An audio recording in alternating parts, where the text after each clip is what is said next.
నీకు సహాయము చేస్తాడు. నీ అవమానమునకు ప్రతిగా రెట్టింపు ఘనత పొందుదువు. యెషయా గ్రంథము 61వ అధ్యాయం 7వ వచనం. నీకు సహాయము చేయువాడను నేనే. యెషయా గ్రంథము 41వ అధ్యాయం 10వ వచనం. బాధలో నుండి ఆయన నిన్ను తప్పించెను. యోబు 36వ అధ్యాయం 16వ వచనం. ఆయన బాధపరచబడి వారిని జ్ఞాపకము చేసుకొనును. కీర్తనలు 9వ అధ్యాయం 12వ వచనం.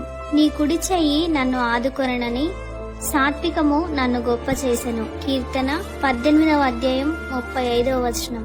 ధైర్యము తెచ్చుకొని బలముగా నుండుము, భయపడకుము, దిగులు పడకుము.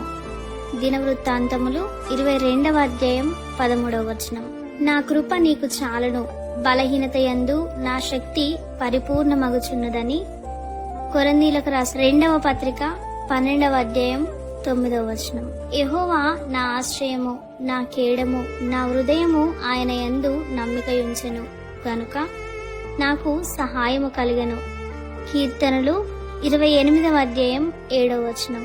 మనుషులు పెట్టు నిందకు భయపడకుడి, వారి దూషణ మాటలకు దిగులు పడకుడి.